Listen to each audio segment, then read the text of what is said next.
Hola, mi nombre es Julio Chelia Zuluaga del grupo número 51. En esta ocasión presentaremos nuestro proyecto de laboratorio 2 de fundamentos de electricidad y magnetismo. Nuestro grupo está conformado por Brian Lima Condori, Piero Pitman Tolentino y mi persona.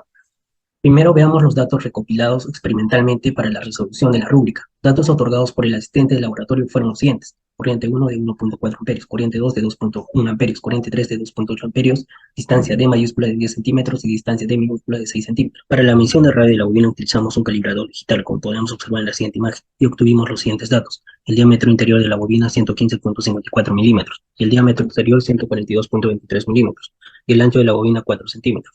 Con los diámetros exterior e interior pudimos calcular el diámetro promedio, haciendo la suma entre ambos y dividiéndolos entre 2, la cual nos dio un valor de 128.885 milímetros y por consiguiente el radio promedio sería de 64.4425 milímetros. Ahora veamos los datos obtenidos experimentalmente. Para el experimento 1 de cuantificación del campo magnético con ayuda del software de recolección de data Lawyer Pro, para el cual planteamos los siguientes objetivos: medir el campo magnético producido por la bobina de Helmholtz, estimar el número de vueltas en las bobinas haciendo el uso de la ley de Biot-Savart y comparar los resultados experimentales con los teóricos y obtener el porcentaje de error. Antes que nada medimos el campo magnético del ambiente, el cual en promedio nos dio un valor de 0.1974 militeslas. Después realizaremos las mediciones del campo en el centro de la bobina con los valores de intensidad otorgados por el asistente. La medición del campo magnético dentro de la bobina con la intensidad de 1.4 amperios nos dio un promedio de 1.7 militeslas. La segunda medición de 2.1 amperios nos dio un promedio de 2.387 militeslas. La tercera medición de 2.8 amperios nos dio un promedio de 3.133 militeslas. Finalmente, mediremos el campo magnético entre las bobinas, asegurándonos que estén en serie y a la misma polaridad. Esta medición se hace en el eje que une el centro de cada bobina a la distancia otorgada por el asistente y obtenemos en promedio 3.266 militeslas. Pasamos a los datos recopilados para el experimento número 2 de inducción electromagnética, para el cual nos planteamos los siguientes objetivos. Primero, realizar menos dos experimentos de inducción electromagnética, comprobando cualitativamente la ley de Faraday. Después, analizar e interpretar el principio de inducción electromagnética mediante la realización de los experimentos. Y por último, determinar el tiempo de prendido y apago de la fuente, usando la ley de Faraday. Antes que nada, conectaremos la bobina fija al sensor de corriente eléctrica y la bobina móvil a una fuente de voltaje. Acercamos ambas bobinas lo más posible y procedemos a encender y apagar la fuente, de tal forma que se induzca corriente eléctrica en la bobina fija, tomando las mediciones en un intervalo de 10 segundos. Finalmente, los métodos propuestos para inducir corriente en una bobina son los siguientes. El primero consiste en introducir y retirar un imán permanente con un movimiento lo más periódico posible, de tal forma que el movimiento del imán induzca corriente. El segundo consiste en amarrar el imán permanente a una cuerda y hacerlo girar cerca de las bobinas. Ahora, con todos estos datos obtenidos experimentalmente, procederemos a hacer los cálculos necesarios para responder el cuestionario. Pero Angelo Piedmont Tolentino, cuestionario del experimento 1 parte 1. Utilizando las tres mediciones realizadas del campo magnético para la bobina fija, estima el valor del número de vueltas n de la bobina. Primero medimos los campos magnéticos para la corriente. A estos campos magnéticos los restamos por el campo magnético del ambiente, que también está presente, para así obtener los campos magnéticos netamente generados por las corrientes. Tenemos corriente, campo magnético y radio. Para obtener el número de espiras reemplazamos los datos en la ecuación dada. Operamos y obtenemos así tres números de espiras. Hacemos el promedio o sacamos el promedio para así hacer que la estimación sea más precisa, obteniendo un total de 108 espiras en la bobina. Parte 2. Utilizando el valor de n, hallado previamente, determinar el valor teórico del campo magnético a una distancia de 6 centímetros de la bobina fija. Compara este resultado con el valor medido y hallar el porcentaje de error experimental respecto al valor teórico. Nos piden hallar el valor del campo magnético a una distancia de 6 centímetros de la bobina fija. Para eso, nosotros planteamos, tenemos dos bobinas que están separados a 10 centímetros. eh, por estas bobinas pasa una corriente de 2.8 amperios, pero en la misma dirección. Y esa corriente hace que se induzca campo magnético en las bobinas. El campo B1 y B2 en esa posición están en la misma dirección, por la polaridad de las bobinas, fija tanto móvil, que es la misma. Entonces B1 y B2 están en la misma dirección. Para hallar el campo magnético total en ese punto, sería B1 más B2. B1 y B2 se halla individualmente por la ecuación presentada acá, que es la ley de Biot-Savart, que tiene como variables el radio, el número de espiras, que es 108, la intensidad de corriente, que es 2.8 amperios, el mu magnético, y la distancia, que para B1 es 6 centímetros y para B2 es 4 centímetros. Eh, Hacemos la ecuación, reemplazamos los datos, operamos y nos da que el campo magnético total teórico en ese punto es 2,964 militeslas. Luego, hallamos el valor experimental. El valor experimental lo hallamos experimentando, que nos da 3,266 militeslas. Pero como también está influenciado el campo del ambiente, el campo magnético del ambiente, sacamos el campo magnético del ambiente para tener eh, el campo magnético netamente generado por la corriente. Luego procedemos a hallar el error, que sería el campo experimental menos el campo teórico sobre el campo teórico por 100%, que nos da un error de 3,52%. Lima Condor y Variation. Cuestionario del experimento 2, parte 1. Utilizamos la ley de Faraday y los datos recopilados para determinar el tiempo que le toma de llegar a la fuente a un voltaje estable, tal como se muestra aquí en la gráfica, el cual va a suceder una variación de tiempo durante el encendido y va a llegar a un voltaje estable, y posterior a ello, durante el apagado, también va a haber una variación de tiempo. Queremos hallar esos dos tiempos. En el experimento 2 cabe destacar que consistía en apagar la fuente de corriente suministrada hacia la bobina fija. Esto hace que el flujo magnético varíe en un instante de tiempo.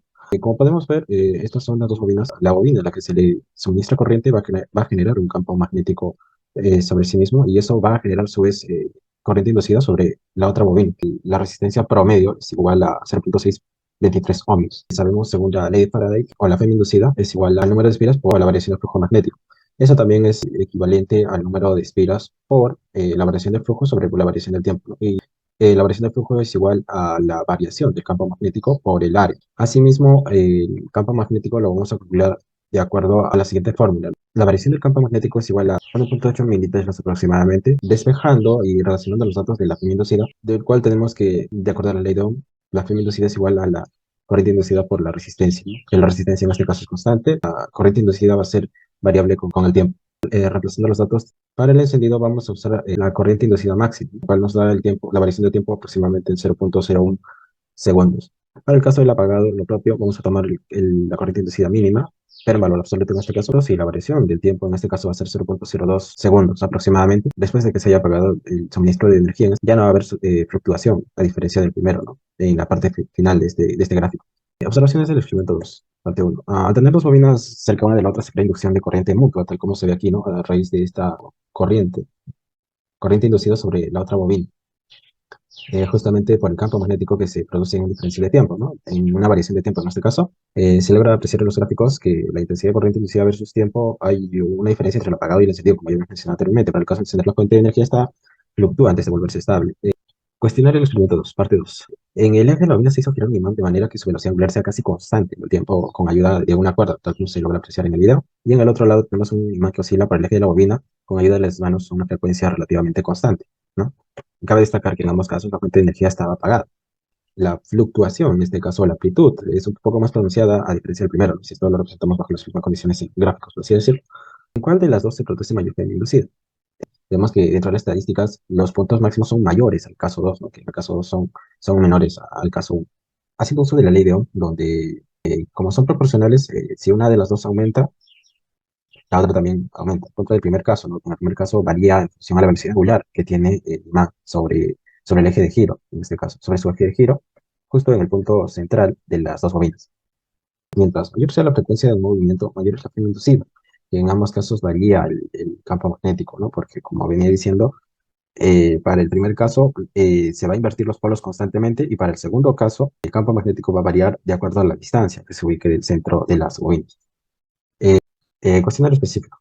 Respecto a los experimentos de inducción electromagnética utilizando un imán, estimamos la rapidez máxima del imán. Entonces vamos a usar los puntos máximos promedios, en este caso de la gráfica del primer caso de los dos casos complementarios de la fm inducida, porque describen un movimiento mucho más homogéneo, para lo cual vamos a tomar medidas, como por ejemplo el campo magnético en el centro del imán, y tenemos que nos da 5,64 militeslas aproximadamente.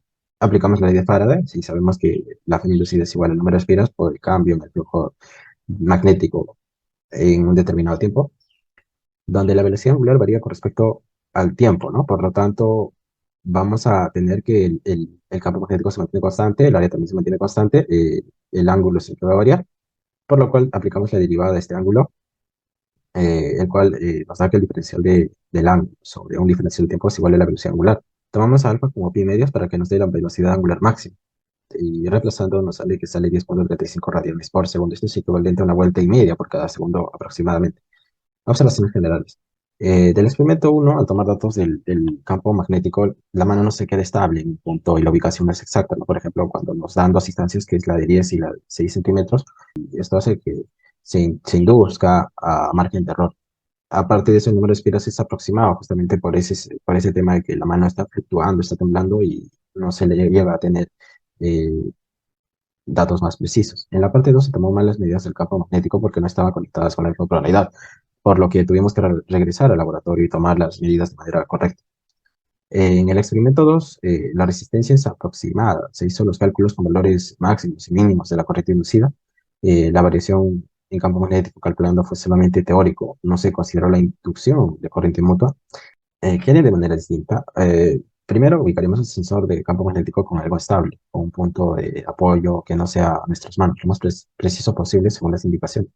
Tomar muchas más pruebas para tener un promedio general y ordenar todos los datos obtenidos para manejarlos de mejor manera.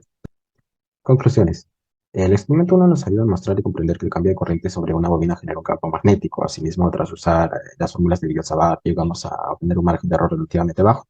En el experimento 2 logramos entender de mejor manera que la acción inducida se puede lograr de diversas formas, que ya habían sido vistas en teoría. Conclusiones generales. La relación entre magnetismo y electricidad queda mucho más clara tras la experimentación. Logramos profundizar los conceptos claves de magnetismo aprendidos en teoría, así como aplicar las principales leyes vistas en clase.